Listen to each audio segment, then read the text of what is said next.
o esforço, o movimento no quarto, é o desejo da luz, é o trabalho de parto, trabalho de parto.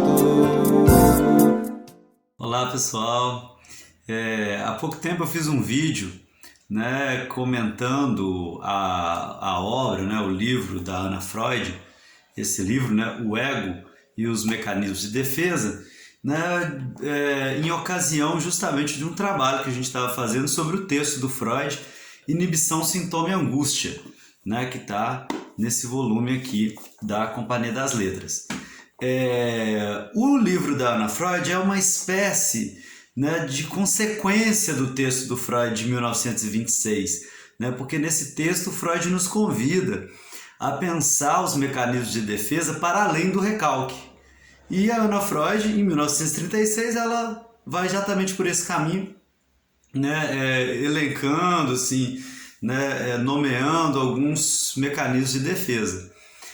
Mas mais importante, talvez, do que o livro da Anna Freud, que é um livro, inclusive, que surge posteriormente ao Inibição, Sintoma e Angústia, talvez mais importante para a gente compreender o texto Inibição, Sintoma e Angústia seja o livro do Otto Rank, O Trauma do Nascimento, esse livro aqui.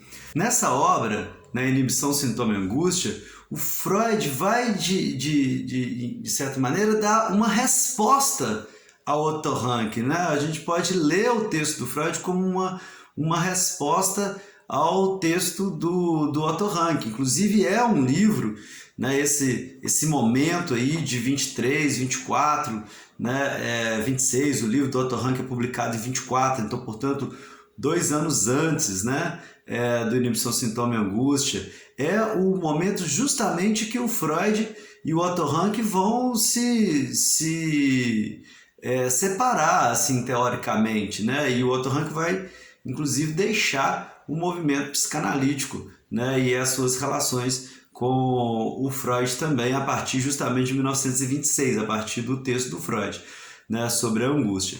Então, o texto Inibição, Sintoma e Angústia, ele pode ser lido também como uma resposta ao trauma do nascimento do Otto Rank. Então acho que é interessante a gente fazer aqui, já que foi feito também um panorama, né, do livro da Anna Freud, uma espécie também de panorama aqui do trauma do nascimento e seu significado para a psicanálise, um livro escrito pelo Otto Rank, né, publicado em 1924, ele mostra para o Freud em 1923 esse texto, publica em 1924. Já em 1924, o Freud dá uma resposta com a dissolução do complexo de Édipo. Então o Freud escreve esse texto do complexo de Édipo, talvez seja, né, um dos poucos, com certeza um dos poucos textos do Freud que já tem no nome, assim, né, e como temática principal, assim, o complexo de Édipo, embora o tema do complexo de Édipo está presente em toda a obra do Freud, né? Então é um texto que o Freud recentraliza, vamos dizer assim, o complexo de Édipo dentro da teoria psicanalítica, já em 1924, como uma resposta, a gente vai ver, ao texto do Otto Rank, já ali. E 2 anos depois, o Freud, né, escreve Inibição, Sintoma e Angústia, divulga, né, não só para a sociedade psicanalítica ali mais próximo do Freud, né, do comitê e tudo, mas de uma forma mais pública, a sua divergência em relação ao Otto Rank. O Otto Rank, nesse momento, ele já está nos Estados Unidos, e aí ele vai cada vez mais se afastando de Viena, fica ali nos Estados Unidos e Paris, e vai se afastando então do Freud, conduzindo a sua pesquisa de uma maneira mais independente, né? Longe da sociedade psicanalítica mais próxima do Freud, né? Então, em 1926 acontece o rompimento mesmo, né? Depois desse texto do Freud, o Otto Rank faz uma visita ao Freud, que o Freud descreve como uma espécie de despedida mesmo dos dois, e ali sela, né, essa divergência, essa separação do caminho do Otto Rank, junto ao Freud, né? O Otto Rank, ele é um psicanalista vamos dizer assim, filósofo, né? É um dos poucos psicanalistas ali do ciclo mais próximo do Freud que não é médico, não tem uma formação médica. Ele conhece o Freud com 22 anos e o Freud é um desses psicanalistas também que o Freud toma quase como com um carinho assim, meio paternal, né? Como fez também com Jung. Né? O Freud fica muito encantado com a genialidade, com a inteligência, com a erudição, inclusive, do Otto Rank, que é visível nesse livro. O Freud fica admirado e apoia ele na sua na sua pesquisa, nos seus textos, né? O Freud coloca ele como secretário da Sociedade Psicanalítica de Viena, né? Como redator, relator. Então o Freud tem um carinho, uma estima grande pelo Otto Rank e os dois vão ser parceiros durante muito tempo, assim, né? Os textos do Otto Rank vão receber muita atenção do Freud e inclusive apoio, né? Até, logicamente, justamente esse período aí, 1923, 24, né? Em 1923, e aí talvez já é importante ir situando essa discordância, né? O Otto Rank publica, junto com o Ferenczi, né, um artigo Sandor Ferenczi, né, um artigo que chama Objetivos do Desenvolvimento da Psicanálise, sobre a alternância entre teoria e prática. E aqui já é um texto que marca uma divisão, uma certa crítica do Freud em relação ao Otto Rank, porque é um texto em que tanto o Rank quanto o Ferenczi buscam propor uma psicanálise mais ativa, né? Uma psicanálise que tivesse uma participação maior do analista, que se preocupasse mais com os temas atuais, né? E não tanto com o passado do sujeito. O que o Freud vai ver com bastante desconfiança, né? Sempre quando alguém anuncia esse tipo de tratamento, o Freud, né, ele diz, olha, isso seria muito bem-vindo, né, mas um tratamento rápido, ou então, né, focado, mas o Freud diz, olha, a eficácia disso parece muito questionável, né, porque faz parte da teoria e da terapêutica que o Freud inventa uma articulação que leva um pouco mais de tempo, de investigação, né? Então o Freud teme alguns atalhos, né? E aqui nesse texto o Freud já começa a se posicionar de forma mais crítica às ideias do Otto Rank, e nesse texto o Otto Rank já anuncia, né, que essa posição mais ativa do psicanalista teria a ver com isso que ele vai chamar aqui de trauma do nascimento. Então já tem um texto assim meio prévio, né, a essa discussão. E aí, em 1924, então, o Otto Rank publica O Trauma do Nascimento e seu significado para a psicanálise, que é o texto que eu vou comentar aqui, depois a gente retoma. Vocês vão ver que no final do livro, o próprio Rank retoma essa discussão sobre a prática da psicanálise que ele havia publicado ali junto com Ferenczi. Bom, então vamos lá, fazer aqui um breve panorama, né, assim, do que vocês encontram nesse livro, né, capítulo por capítulo, e vou resumindo um pouco, né, algumas ideias principais desse livro.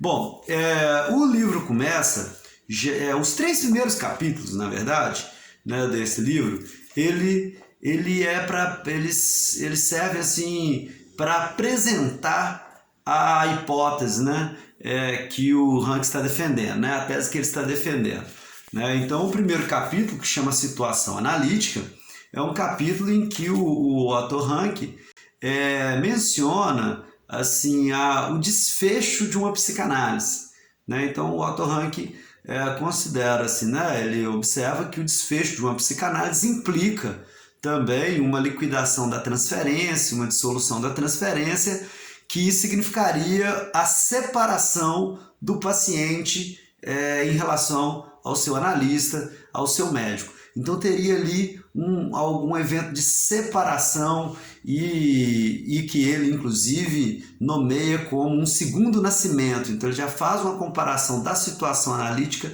com o nascimento e vai procurar, vamos dizer assim, o que poderia representar, né, algo de uma primeira experiência de separação, já que o fim de análise, né, é uma experiência de separação, então ele busca o que seria a primeira experiência de separação. E aí, justamente quando ele apresenta, né, o trauma do nascimento. O trauma do nascimento seria, portanto, uma primeira experiência de separação, né, do bebê em relação ao corpo da mãe, e que ele vai dar uma importância muito grande, como a gente vai ver aqui. Então, essa seria o primeiro capítulo, né, já apresentando algo ali. Ele não discorre tanto ainda, né, uma defesa, vamos dizer assim, dessa tese, né, mas ele já apresenta ela. O segundo capítulo, que chama Angústia Infantil, ele vai justamente procurar, então, o resultado, né, a consequência dessa primeira separação, que seria um estado de angústia. E aí ele vai explicar a angústia, né, e toda a angústia como uma espécie de repetição do trauma do nascimento. Então, toda experiência de angústia, lembrando que angústia aqui, né, no alemão, né, a palavra Angst pode ser traduzida tanto por angústia quanto por medo. Aqui, novamente, a tradutora, né, ela faz essa observação, né, então ela opta, às vezes, por traduzir por medo, às vezes por angústia, né, mostrando assim, essa polissemia, né, da palavra. Então, a angústia, para o Rank, ele vai explicar sempre como uma forma de reativar a experiência do nascimento. Inclusive os sintomas da angústia, palpitação, aceleração na respiração, para ele teria a ver com essa repetição da experiência de nascimento, né? Então, aqui nesse capítulo, ele vai destacar, né, que toda angústia, pode ser traduzido por medo ou por angústia mesmo, né, todo angst é uma experiência uma revivência da experiência traumática da separação do corpo da mãe, né? E em contraponto a isso, ele vai dizer que toda espécie de prazer representaria uma aproximação de um estado intrauterino, né? De um estado de apaziguamento das energias, vamos dizer assim, pulsionais, das tensões mentais, né?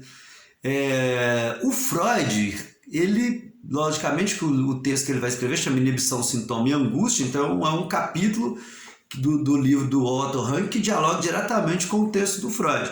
O Freud recebe o texto do Otto Rank de uma maneira ambivalente, ele vê méritos, né, nessa ideia do Rank, e talvez algumas dessas ideias ele vai inclusive usar, outras ele vai questionar se é de fato nova, né, essa ideia do Rank, porque muita gente nesse momento já estava escrevendo sobre o trauma do nascimento. O próprio Freud reconhece a experiência do nascimento como uma experiência traumática importante, mas o lugar que o Otto Rank vai dar na teoria psicanalítica é que o Freud vai discordar, né? Mas de qualquer maneira é um capítulo interessante assim, do ponto de vista freudiano, vamos dizer assim, né? Porque ele dialoga bem com o que o Freud vai recuperar lá em Inibição, Sintoma e Angústia. No entanto, ao invés do Freud dizer que a angústia do nascimento é a causa de todas as angústias, o Freud vai tomar essa experiência do nascimento como um modelo, né, um modelo somático, vamos dizer assim, né, de sinalizar um perigo, né, e não como uma causa das outras angústias, mas um modelo de reação às situações de perigo posteriores, né? Então, o segundo capítulo basicamente defende essa ideia de que toda angústia seria um encontro com a experiência de separação, né, cuja primeira é a experiência do nascimento, E toda espécie de prazer seria um apaziguamento, né, das tensões psíquicas que lembrariam o estado, vamos dizer assim, intrauterino, né,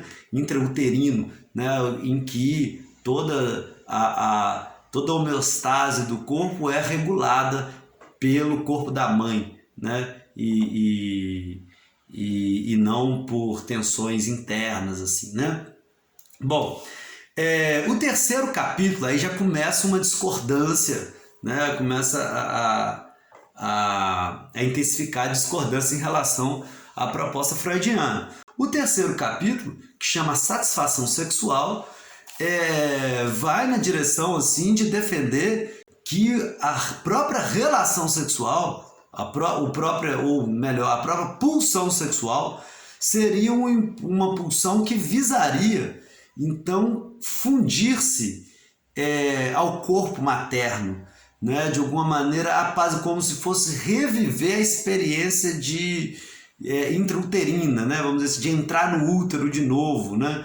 Até ele faz uma crítica ao Freud, que o Freud diz que uma das principais curiosidades da criança, né, é de onde saem os bebês, e o Otto Rank fala, não, a verdadeira, vamos dizer assim, dúvida infantil e dúvida de todos os homens, vamos dizer assim, todos os seres humanos, né, é como é que entra, né? Não exatamente como que se sai do útero, mas como é que se entraria novamente, né? Então, a própria dúvida de onde vêm os bebês, para o Otto Rank seria uma dúvida mais ou menos assim, olha, se eu souber secundária, né? Se eu souber de onde saem os bebês, eu vou como se alimentasse, o ser humano alimentasse a esperança de retornar ao útero. Aqui tem uma discordância em relação ao Freud, porque o Freud vai fazer exatamente uma crítica, no final vou ler a crítica que o Freud faz ao livro do Rank. O Freud faz exatamente a crítica assim, de que o Otto Rank pressupõe muita complexidade na mente infantil ali, né? Do bebê que está nascendo, né? E o Freud vai dizer, olha, a gente pode até tomar isso como modelo e tudo, mas toda essa experiência, né? Essas atribuições visuais, lembranças visuais, mnêmicas que o Otto Rank atribui ao bebê é muito pouco plausível, né? Pensando que o bebê ainda não tem um ego formado, né? Então o Freud vai fazer essa crítica, mas é isso que o Otto Rank defende aqui no terceiro capítulo, que chama Satisfação Sexual, de que toda satisfação sexual seria uma busca por uma integração, né, ao corpo materno, a esse estado intrauterino. A ponto, inclusive, do Otto Rank mais tarde defender que o id, né, o isso do aparelho mental, ele seria neutro, ele não seria sexual, né, porque ele seria justamente a busca por esse estado assim, meio de nirvana, assim, né? Esse estado intrauterino que ele coloca aqui. Então, para o Otto Rank, tudo que é sexual já é atribuições do ego, do pré-consciente, do consciente, e não do isso. Outra divergência em relação ao Freud. E mais ainda, aqui nesse capítulo, ele já anuncia o que vai ser uma das teses principais desse livro, que o trauma do nascimento ele é o complexo nuclear, né, o ponto central de toda neurose, e não o complexo de Édipo. O complexo de Édipo seria uma secundário, né, seria uma repetição, uma revivência, né, da experiência traumática do nascimento, que seria a separação da mãe. E no complexo de Édipo também haveria essa separação. Então ele coloca a experiência do nascimento como muito mais fundamental do que a experiência do Édipo, o que vai trazer debates também no campo clínico, nos dois últimos capítulos desse livro.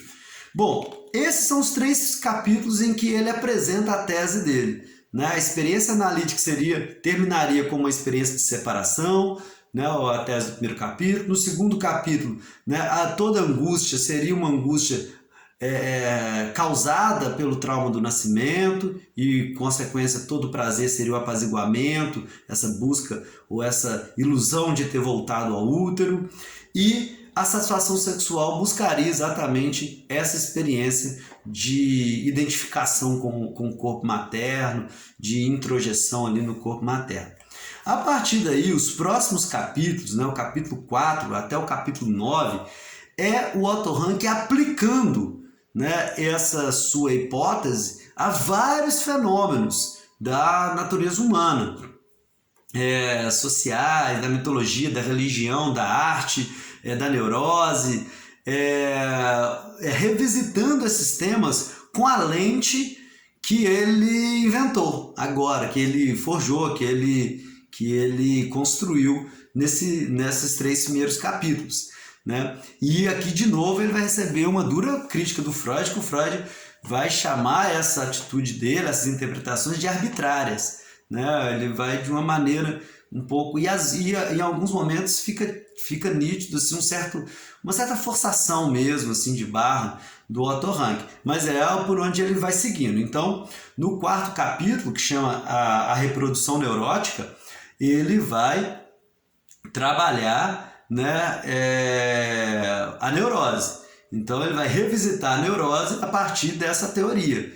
E aí, resumindo assim, né, claro que meu objetivo aqui é fazer só como eu disse, um panorama do que vocês vão encontrar no livro.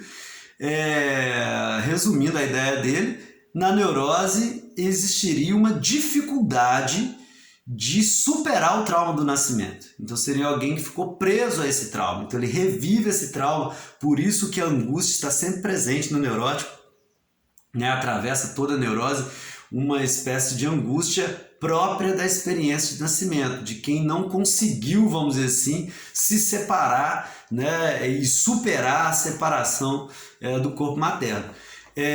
Então mais para frente no livro ele até vai fazer uma distinção interessante. Ele vai dizer assim, olha, o neurótico está preso a essa vontade de voltar ao útero, né? Não superou essa separação. O sujeito normal, ele diz assim, né? Seria aquele que se separou e consegue se adaptar à civilização, à sociedade, de uma maneira assim, a fazer, né, da natureza, do mundo, né, um substituto do corpo materno.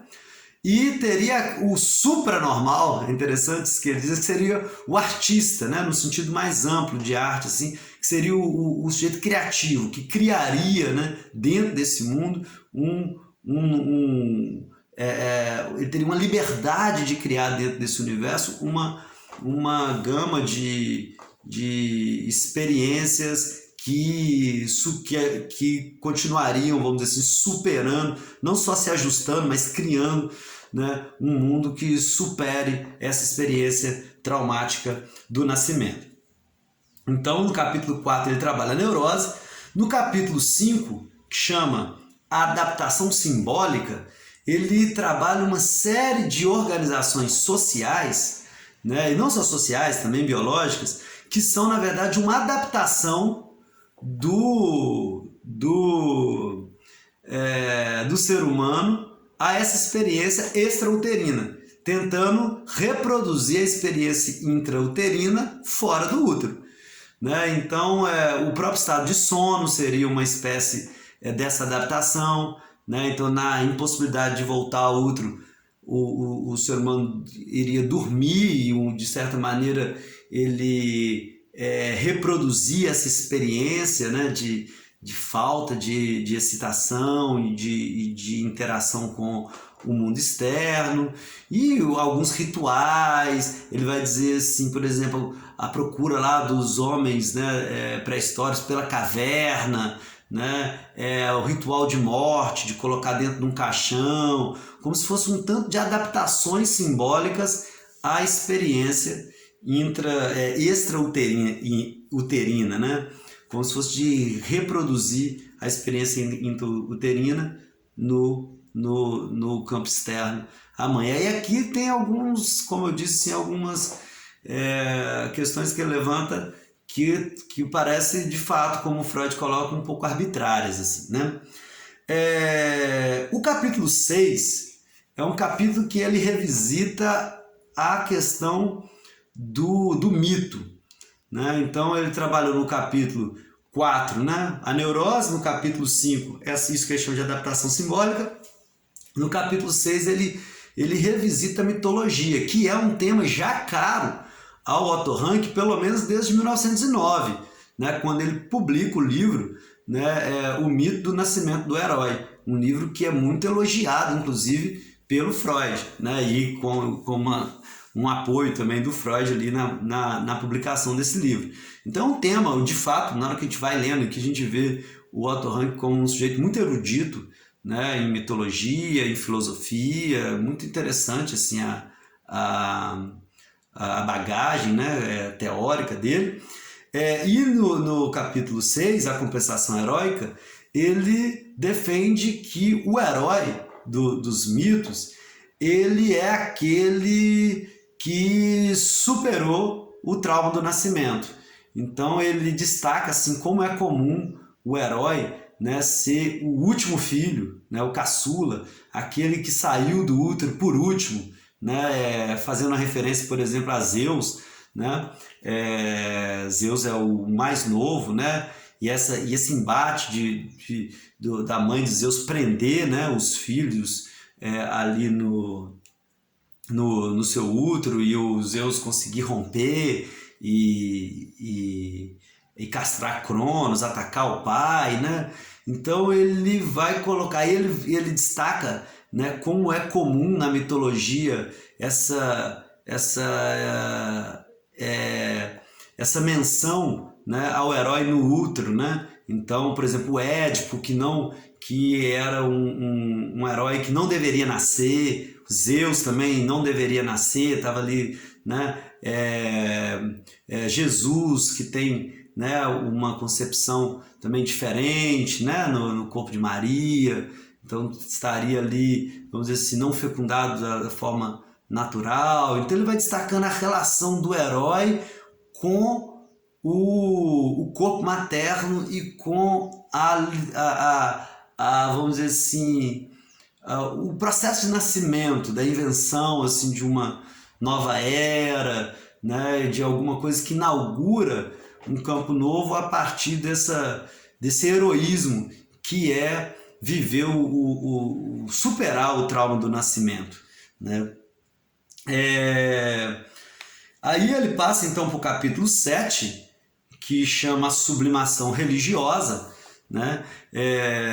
Onde ele vai abordar, evidentemente, o tema da religião. Então ele já trabalhou aí, né, o tema do mito, e ele vai para a religião, dando ênfase para a religião cristã, né, e colocando que toda religião ela tem como um parâmetro assim, né, a busca por um ser protetor e a busca por um paraíso, né, por um estado depois da morte, que normalmente um estado que retorna a algo, né? E aí a mitologia cristã ela é própria, né, ela é bem paradigmática nesse sentido, né? Ou seja, existia um paraíso, a gente perdeu o paraíso por conta do fruto, ele destaca isso, né? Fala, olha, o fruto que foi arrancado da árvore, né? Então ele faz essa menção ao nascimento, né? O nascimento não deixa de ser arrancar um fruto da árvore, né? Então, quando ele arranca o fruto da árvore, a gente perde o paraíso, que o paraíso para ele seria a vida intrauterina, né? E aí a gente é expulso do paraíso e busca então construir, né, uma religião que nos devolva esse paraíso depois da morte, né? Então, e aí a gente teria essa busca por esse paraíso e, por outro lado, a busca por um ser protetor, que para ele seria de início a mãe, e que é justamente para recalcar o trauma do nascimento que as figuras, vamos dizer assim, divinas começam a ser, né, vamos dizer assim, receber essa identidade masculina. Então, para ele seria uma espécie de recalque, assim, de negação do que ele chama da deusa mãe, se não me engano, ele chama de deusa primitiva universal, algumas mãe primitiva universal, né? A superação da mãe primitiva universal. Então a religião também estaria organizada em torno do trauma do nascimento. E ele parte então no capítulo 8, que chama a idealização artística, né, para o tema da arte. Então é mais ou menos a mesma coisa, ele vai ler a arte a partir dessa teoria, né? Então ele pensa a arte como um processo de nascimento. A arte, ela cria o novo, ele compara o artista ao Prometeu, né, que quer construir novos homens, construir homens, e aí ele faz análise da arte egípcia, da esfinge, né, os egípcios, desculpa, né, a gente sabe que eles têm uma tradição assim, né, da arte representar a vida, né, por exemplo, os faraós ali, né, as construções, seja de pirâmide ou da esfinge, né, de representar na obra, né, o artista, né, representar na obra o morto, né, de certa forma ele continuar vivo ali naquela obra, e ele vai ressaltando isso como uma motivação universal da arte, né, que seria como se fosse superar o trauma do nascimento, produzindo um novo nascimento, recriando algo novo, até chegar às idealizações, né, que ele coloca como, principalmente dos gregos, né, de construir algo muito idealizado, os corpos perfeitos, né, que traria de novo essa harmonia, né, essa homeostase que lembraria algo da vida intrauterina. E por fim, então, no capítulo 9, ele, que chama a especulação filosófica, ele aborda a filosofia. Coloca, né, que a filosofia, e aqui de novo, né, ele se serve da sua erudição para comentar vários filósofos como problema central da filosofia inicial, né, de que tudo é formado, né? A pergunta inicial da filosofia é isso, qual o elemento que estaria em tudo, né? E aí Tales fala da água, aí Heráclito depois fala do fogo, então ele compara, olha, a água e o fogo são algo, né, presente ali no nascimento, né? Tanto o calor quanto também o líquido, né? E essa busca filosófica por encontrar um elemento, né, da filosofia grega, ele está se referindo, evidentemente, né, que seja o elemento central de tudo. Ele fala, olha, que busca é essa, se não a busca por entender, assim, né, vamos dizer assim, a origem de tudo, né, de onde a gente vem, e aí de novo essa questão da gente, né, da nossa origem no sentido também uterino ali, né? Então ele vai colocar a filosofia como essa forma de tentar responder essa pergunta, né? E aí ele vai fazer vários comentários, né? Não vou entrar aqui neles, mas ele vai fazer vários comentários de vários filósofos, assim, né? Ele passa por Tales, Heráclito, Parmênides, Platão, Sócrates, Nietzsche, Schopenhauer, né? Coloca um tanto de autores que ele vai comentando sempre a partir disso, lembrando a crítica que o Freud faz, que em alguns momentos há uma certa arbitrariedade na sua formulação. E aí então, então os 3 primeiros capítulos ele apresenta a sua tese, nos outros capítulos ele vai discutindo tema por tema, né? A neurose, a adaptação simbólica da vida social, assim, né? E também biológica, o mito, a mitologia, a religião, a arte e a filosofia. E aí ele termina o texto dele com dois capítulos que retomam o debate psicanalítico, né? Então ele faz esse passeio assim, né, em várias.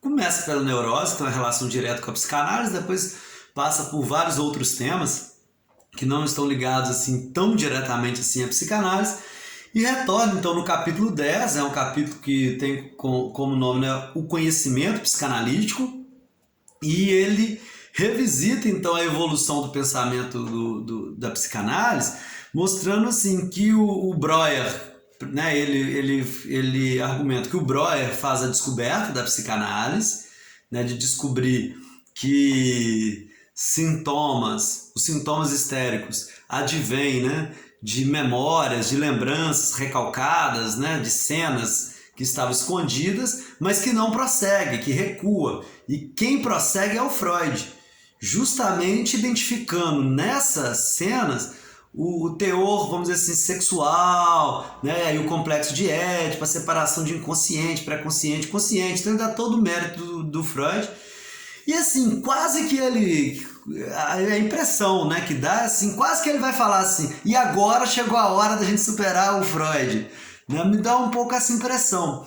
Mas ele não chega a dizer que agora é ele, né, superando o Freud e chegando ao trauma do nascimento, mas fica à beira de argumentar assim, né? E aí isso chama a atenção, principalmente a gente sabendo do rompimento dos dois. Né? Será que aqui ele já antevia, né, esse rompimento, alguma coisa assim? Não sei exatamente, mas o fato é que aqui ele recupera esse debate para colocar o trauma do nascimento, e agora, né, argumentando isso de forma muito mais contundente, como a causa de tudo, mesmo assim, né? Ou seja, e aí, de novo, o complexo de Édipo torna-se totalmente secundário, o complexo de Édipo não tem toda essa importância, o Freud vai depois até de uma forma talvez assim severa, assim, não sei, né? O Freud vai dizer assim que o problema do Otto Rank é ele não ter feito análise, né? Porque isso é um problema pessoal dele com o pai, né? Freud tem essa interpretação assim, em cartas que ele escreve para o Ferenczi, né? Que é uma questão pessoal, e até para o próprio Otto Rank, né? Ele diz isso a ele: você não fez análise, por isso você tirou o pai, né, da teoria, né? E colocou essa relação maternal como principal, e o pai se tornou secundário. Né? O Otto Rank, em certo sentido, vai fazer isso mesmo, né? Vai colocar, olha, o problema principal é a separação em relação à mãe, né? E vai argumentar que todo o jogo de forças mentais, né, que estão disputando ali, né, as pulsões e tudo, tem a ver com uma força que busca retornar ao estado intrauterino e outra que busca reproduzir esse estado no mundo externo. Ele não chega a nomear como pulsão de morte, pulsão de vida, mas quase que também aqui dá para a gente deduzir uma ressignificação que ele faz da teoria freudiana. Então teria uma parte, né, um impulso a retornar ao passado da vida intrauterina, e esse impulso mais mortífero e até, segundo eles, mais neurótico, e esse impulso criativo de reproduzir isso, né, no mundo externo. Então ele ressignifica a teoria psicanalítica a partir desses elementos. E ele acredita com isso, isso também é algo, vamos dizer assim, um pouco ousado, assim, né? É um passo temerário, assim, porque ele diz assim, que com isso ele dá um estatuto fisiológico que faltaria,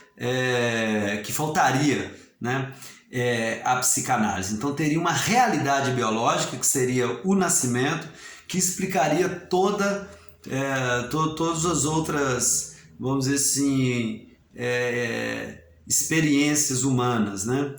E inclusive faz uma relação do inconsciente, do id, com a vida intrauterina, né? Dizendo que o inconsciente, né, ele tem esse impulso então a um retorno ao estado anterior, que seria típico de voltar ao útero, teria o narcisismo, que seria algo que se fecha dentro também do útero, o inconsciente não teria uma diferença sexual, da mesma maneira que o corpo do bebê não tem uma diferença com o corpo da mãe, seria atemporal ali na vida intrauterina, né? O tempo não faz sentido, não experimentaria negação, e teria essa identidade, né?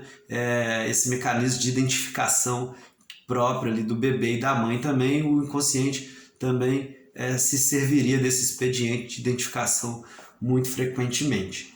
E aí, por fim, então, ele termina o seu livro propondo uma intervenção, uma mudança na técnica mesmo, né? O capítulo final chama o efeito terapêutico, e ele propõe, então, uma reformulação da técnica psicanalítica, recuperando o debate com Ferenczi, que ele escreveu em 1923, né, de que a psicanálise poderia ser mais ativa, o psicanalista mais participante, e o que o psicanalista precisaria fazer e isso parece bem grave para o Freud, né, o psicanalista ele precisaria não encontrar a experiência singular de cada um, de onde que está o trauma de cada um, porque já estaria dado de antemão. O trauma seria o trauma do nascimento. Ele precisaria identificar a reprodução desse trauma na experiência neurótica de cada um, né? E a parte mais ativa seria exatamente de o analista se identificar como se fosse assim, com a mãe e forçar o analisando a se separar da mãe, né? A superar esse trauma do nascimento, a superar essa experiência angustiante, né?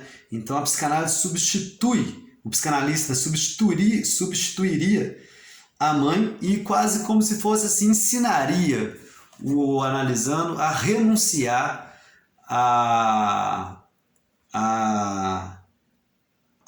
ao corpo materno, vamos dizer assim, a esse estado de repouso, de homeostase da vida intrauterina. Então, existiria uma participação ativa do psicanalista, como se fosse uma espécie de educação mesmo, né?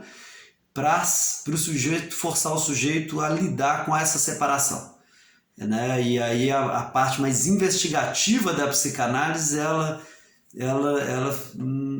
ficaria, vamos dizer assim, em segundo plano.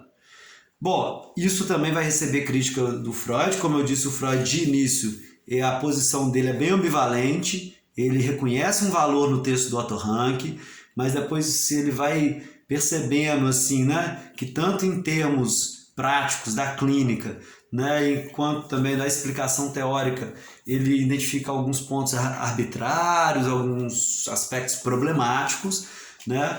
Ele escreve em 1924, ele publica em 1924 a dissolução do complexo de Édipo, ou o declínio do complexo de Édipo, depende da tradução, justamente mostrando de novo assim, a importância do complexo de Édipo. Ele vai se dedicar mais a escrever sobre o complexo de Édipo.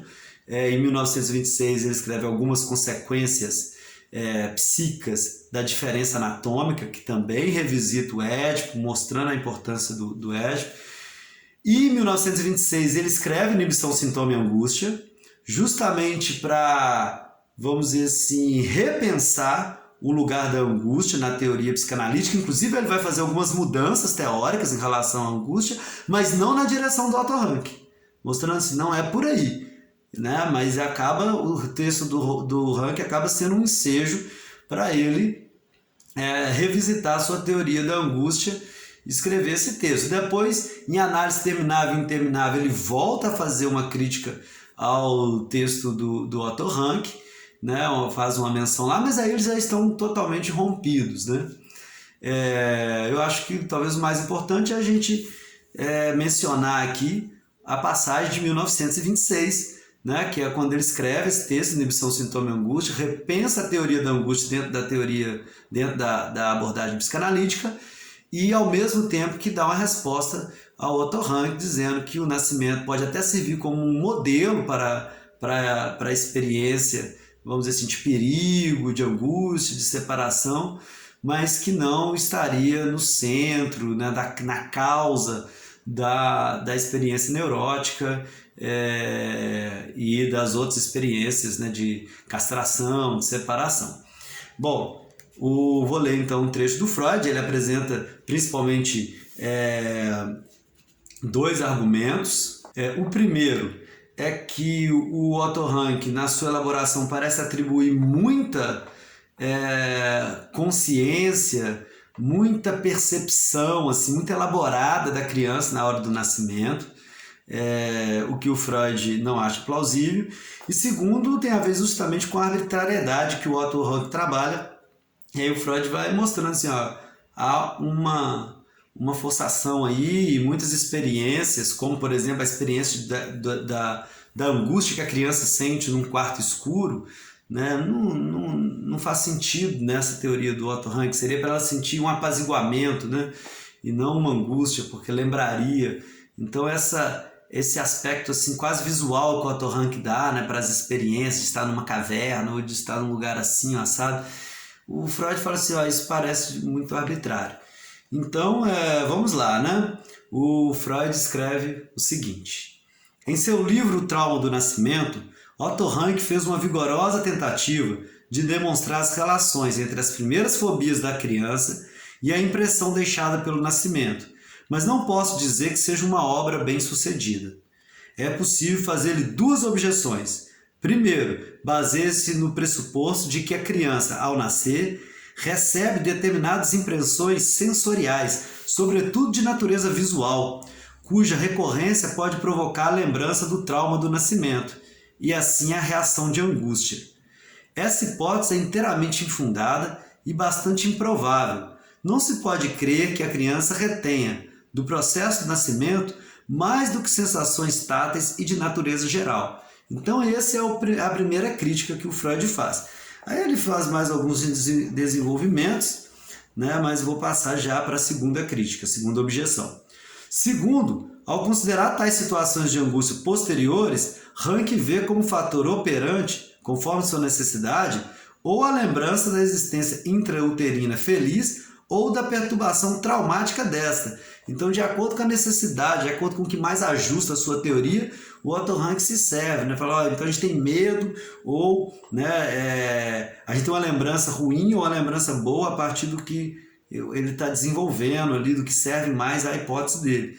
E com isso estão abertas as comportas para a arbitrariedade na interpretação. A crítica que eu falei da arbitrariedade.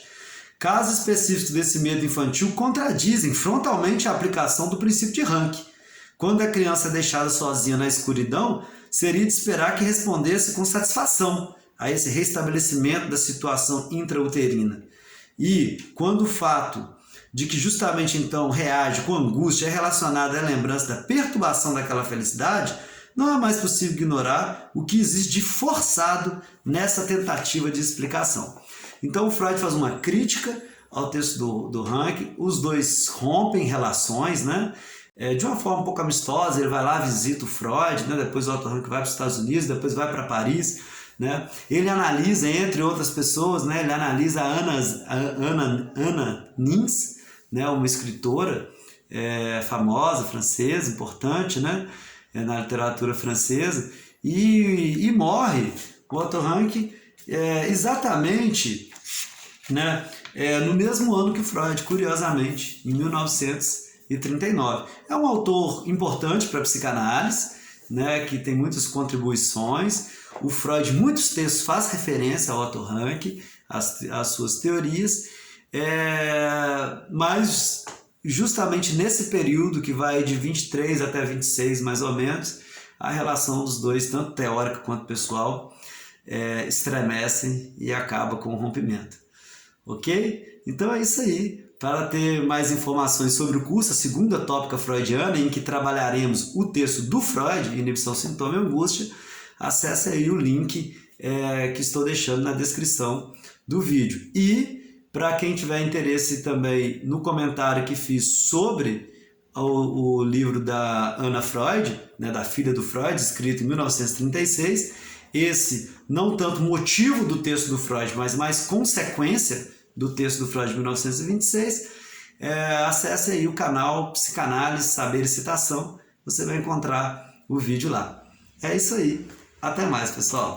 É a tensão, é o esforço, o movimento no quarto, é o desejo da luz, é o trabalho de parto, é o trabalho do parto, é o desejo da luz, tensão e esforço, é o trabalho de parto, trabalho